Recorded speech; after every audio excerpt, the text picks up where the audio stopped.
Life insurance can be tricky to figure out with all its technicalities and rules. This article will briefly examine the top 10 misconceptions surrounding life insurance to make the road to coverage a little smoother. Key takeaways. Bullet. Life insurance can be tricky to figure out with all its technicalities and rules. Bullet. Protect yourself with a life insurance policy unless you have enough assets to cover your expenses after you're gone. Bullet.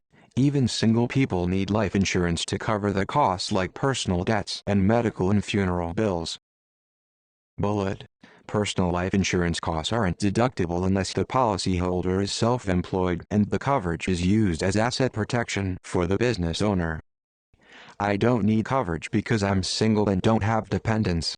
Even single people need at least enough life insurance to cover the costs of personal debts and medical and funeral bills. If you are uninsured, you may leave a legacy of unpaid expenses for your family or executor to deal with. Plus, this can be a good way for low-income singles to leave a legacy to a favored charity or other cause. 1. My life insurance coverage only needs to be twice my annual salary. The amount of life insurance needed depends on each person's specific situation. There are many factors to consider. In addition to medical and funeral bills, you may need to pay off debts, such as your mortgage, and provide for your family for several years. A cash flow analysis is usually necessary to determine the true amount of insurance that must be purchased. The days of computing life coverage based only on one's income earning ability are long gone. 2. My term life insurance coverage at work is sufficient. Maybe or maybe not. For a single person of modest means, employer-paid or provided term coverage may actually be enough. But if you have a spouse or other dependents, or know that you will need coverage upon your death to pay estate taxes, additional coverage may be necessary. The cost of my premiums will be deductible. This is not true in most cases. The cost of personal life insurance is never deductible unless the policyholder is self-employed and the coverage is used as asset protection for the business owner. Then the premiums are deductible on Schedule C of Form 1040.3. I must have life insurance at any cost. In many cases, this is probably true. However, people with sizable assets and no debt or dependents may be better off self-insuring. If you have medical and funeral costs covered, life insurance coverage may be optional. I should always buy term and invest the difference. This is not necessarily true. There are distinct differences between term life and permanent life insurance, and the cost of term life coverage can become prohibitively high in later years. Therefore, those who know for certain they must be covered at death should consider permanent coverage. The total premium outlay for a more expensive permanent policy may be less than the ongoing premiums that could last for years longer with a less expensive term policy. There is also the risk of non-insurability to consider, which could be disastrous for those who may have estate tax issues and need life insurance to pay them. This risk can be avoided with permanent coverage, which becomes paid up after a certain amount of premium has been paid and remains in force until death. Variable universal life policies are always superior to straight universal life policies over the long run. Many universal policies pay competitive interest rates, and variable universal life (VUL) policies contain several layers of fees relating to both the insurance and securities elements present in the policy.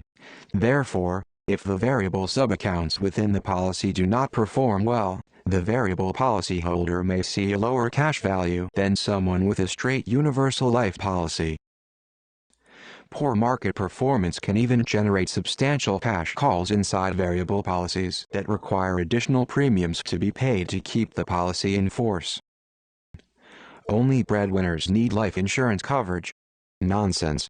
The cost of replacing the services formerly provided by a deceased homemaker can be higher than you think, and insuring against the loss of a homemaker may make sense, especially when it comes to cleaning and daycare costs. I should always purchase the return of premium (RLP) rider on any term policy.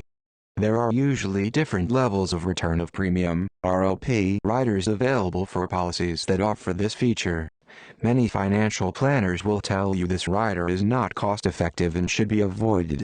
Whether you include this rider will depend on your risk tolerance and other possible investment objectives. A cash flow analysis will reveal whether you could come out ahead by investing the additional amount of the rider elsewhere versus including it in the policy. I'm better off investing my money than buying life insurance of any kind. Hogwash. Until you reach the break-even point of asset accumulation, you need life insurance coverage of some sort, barring the exception discussed in myth number 5.